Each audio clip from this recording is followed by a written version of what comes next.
ছেলেকে বিদেশ কিংবা কোনো লাইন ধরিয়ে দিলে অথবা ব্যবসার ব্যবস্থা করে দিলে যাতে করে সেটা থেকে ইনকাম করে তারা চলতে পারে, সেটাই ভালো। এবং বিবাহ শাদীতে প্রয়োজন আপনি খরচ করবেন, তবে মনে রাখতে হবে আপনার যাকাতের পয়সা দিয়ে যেন অপ্রয়োজনীয় শরীয়ত বিরোধী কোনো কাজ ওই বিবাহতে না হয়। যেমন গায়ক আনা হলো, অপ্রয়োজনীয় হলুদের অনুষ্ঠান করা হলো, অপ্রয়োজনীয় আরও অন্যান্য খরচ, বেহুদা খরচ করা হলো, সেটা করা যেন জাকাতের পয়সা দিয়ে কোনোভাবেই যাবে না। মৌলিক বিবাহের খরচের জন্য আপনি টাকা দিতে পারেন, জাকাতের নিয়ত করতে হবে, তবে তাদেরকে না জানালেও আদায় হয়ে যাবে। আশা করি বুঝতে পেরেছেন। জি, আমরা পরবর্তী কলারের কাছে বোধহয় যেতে হবে। কলার, আসসালামু আলাইকুম। আসসালামু আলাইকুম। ওয়ালাইকুম আসসালাম। ভাই, আমি একটু জামানা সাহেবের কাছে পটিয়া মাদ্রাসার মাওলানা হারুন ইসলামাবাদী সাহেবের জীবনী জানতে চাই। মাশাআল্লাহ। আপনি কোথা থেকে বলছেন? আমি মাদ্রাসা থেকে। আচ্ছা, চমৎকার প্রশ্ন আপনি করেছেন। আসলে হয়তো তিনিও আপনি হয়তো জানেন যে আমি শেখ হারুন ইসলামাবাদী উনার ঘনিষ্ঠ ছাত্র, এবং উনার ছায়া আমার উপর, আদরের ছায়াটা দীর্ঘদিন ছিল। উনাকে হারিয়ে এক পর্যায়ে নিজের বড় ওস্তাদকে হারিয়ে এতিমের মতো। শেখ হারুন ইসলামাবাদী বাংলাদেশের বড় ধরনের একজন আলেম ছিলেন, এবং বাংলাদেশের বৃহত্তর প্রতিষ্ঠান, বেসরকারি মাদ্রাসাগুলোর মধ্যে সবচেয়ে বড় প্রতিষ্ঠান আল জামিয়া আল ইসলামিয়া পটিয়া চট্টগ্রাম, যেখানে দেশ বিদেশের ছাত্ররা পড়ালেখা করে, হাজার হাজার ছাত্র পড়ে, এবং এই মাদ্রাসার অধীনে শত শত মাদ্রাসা পরিচালিত হয়। সেখানে তিনি তার জীবনের প্রায় শেষ 12টি বছর প্রিন্সিপাল হিসেবে, প্রধান হিসেবে দায়িত্ব পালন করেছেন। তিনি আরব আমিরাতে সেখানে ইসলামী আদালতে কাজ করতেন এবং প্রধান বিচারপতির সহযোগী ছিলেন। দীর্ঘদিন তিনি বিদেশে সুন্দরভাবে কাটিয়েছেন এবং সেখানে বড় বড় স্কলারদের সাথে তার ঘনিষ্ঠ সম্পর্ক ছিল।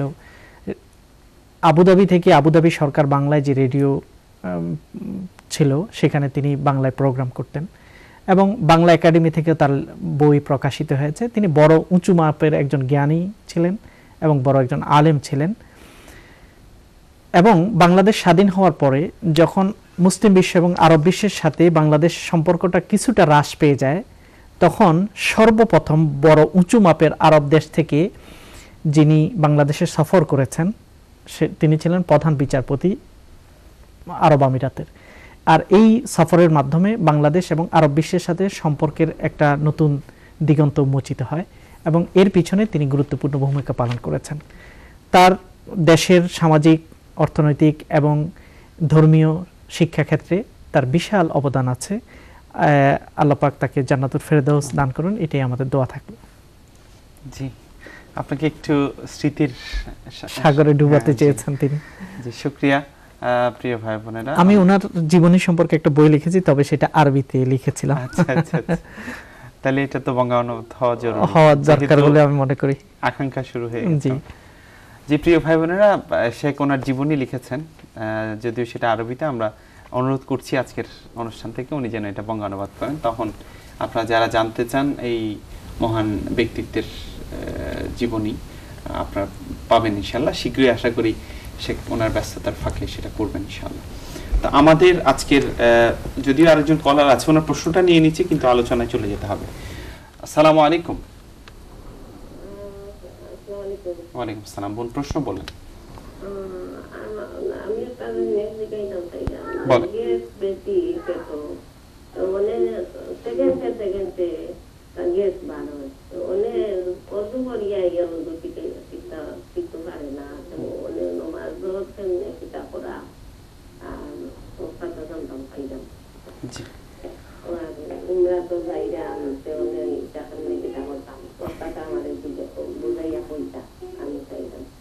আচ্ছা, ঠিক আছে।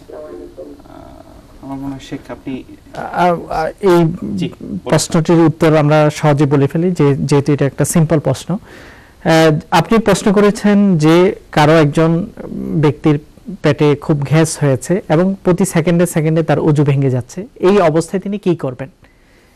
প্রতি সেকেন্ডে সেকেন্ডে, মানে খুব দ্রুত যার অজু ভেঙে যায়, এই ধরনের ব্যক্তিদেরকে মাজুর বলা হয়। শরীয়ত সহজ করে দিয়েছে, বারবার যাদের বের হয় তাদের অজু ভাঙবে না, যাদের খুব ঘন ঘন কন্ট্রোল করতে পারে না। এক নিয়তে নামাজ 4 রাকাত আদায় করার মতো ক্ষমতা তাদের নেই, অজু ভেঙে যাচ্ছে, তখন তারা মাজুর। তারা কি করবেন, তারা অজু একবার যদি ওয়াক্ত শুরু হওয়ার পরে করেন, ওয়াক্ত শেষ হওয়া পর্যন্ত তার অজু থাকবে। পেশাব পায়খানা বা অন্য কোনো কারণে যদি তিনি অজু ভাঙেন, তখনই তার আবার অজু করতে হবে ওই ওয়াক্তের ভিতরে। কিন্তু এক ওয়াক্তে একবার অজু করলে তার হবে, যেহেতু বারবার অজু ভেঙে যাচ্ছে। মাজুর ব্যক্তি, অপারগ ব্যক্তি, এটার জন্য শরীয়ত স্পেশাল বিধান এবং তাদের প্রতি দয়ার বিধান দান করেছেন। তাদের অজু ভাঙবে না বারবার গ্যাস বের হলেও, তবে পেশাব পায়খানা ইত্যাদি করলে হবে। তবে প্রতি ওয়াক্তে নতুন করে অজু করতে হবে।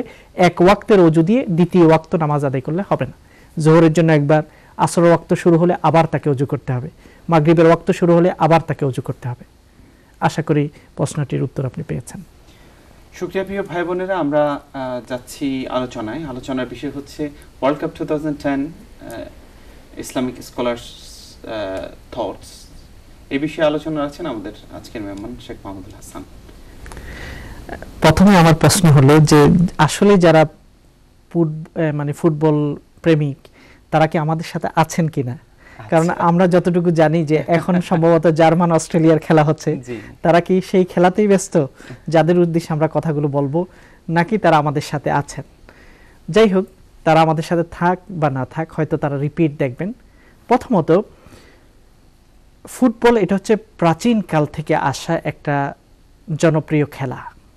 অনেক প্রাচীনকালে বিভিন্ন দেশেই এই ফুটবল সিস্টেমটা, যেটা পায়ের মাধ্যমে মানুষ খেলে, হয়তো ফুটবলের এই ফর্মটা ধীরে ধীরে ডেভেলপ হয়েছে, কিন্তু অনেক প্রাচীন কাল থেকে সেটা আসছে।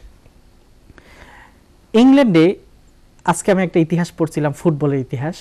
ইংল্যান্ডে 1314 ইংরেজিতে তখনকার লর্ড, তিনি রাজার নির্দেশে ফুটবল খেলাকে একবার ব্যান করে দিয়েছিলেন।